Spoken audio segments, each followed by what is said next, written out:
And your occupation as well, please? I'm a business person. Okay, I was invited to this peace convention by a friend. And I came here because it was called a peace convention. But I found this catalog, like a booklet, that said something about Yusuf. It was written that raised as a strong Christian, educated in Texas, USA, he became very successful, owning music stores, television shows, and was a music minister and preacher of the Bible.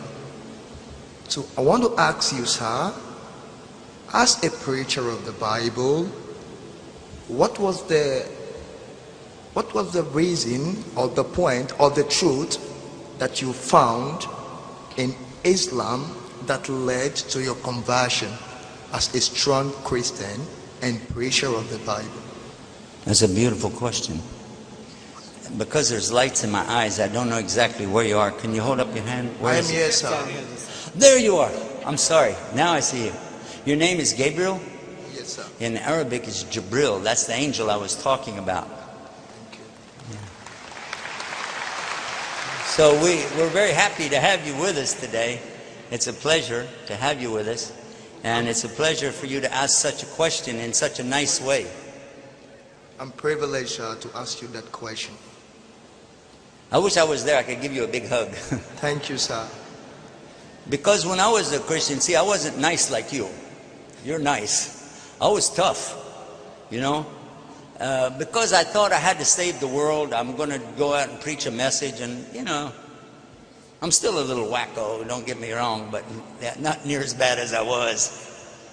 What I found, and this is important to know, what I found was in my Bible first. What I found was in my Bible first. Because I used to travel with a lot of the so-called preachers of Christianity. And some of the ones that I traveled with, they don't represent real Christianity, by the way, but I traveled with them and I learned that I couldn't trust them. Especially when they would pick up the Bible and say, the Bible says, the Bible says. And afterwards I would say, it didn't say that. They say, who cares as long as the people think so. And so it bothered me so much that I started trying to really read and understand many different translations of the Bible. But they didn't match. So I said, obviously, you know, translation is not the real thing. I need to learn Koine Greek. I knew that the Latin, I'd already studied Latin, and I knew that the Vulgate was only a translation of Koine Greek anyway. So when I went to the Koine Greek, it was hard. That was really hard, because those characters, they're confusing, you know. I don't know if you know Greek, but it's weird Greek to me, anyway.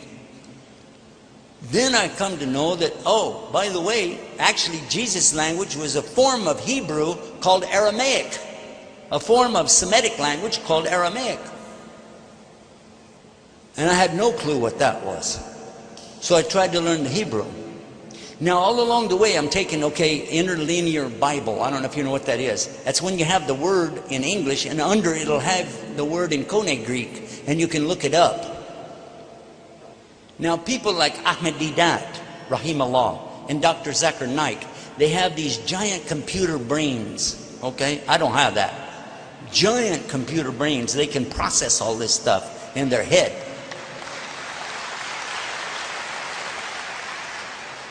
And I traveled with Zakir many times, and I have to tell you, he can really do that any time, but this is not my subject.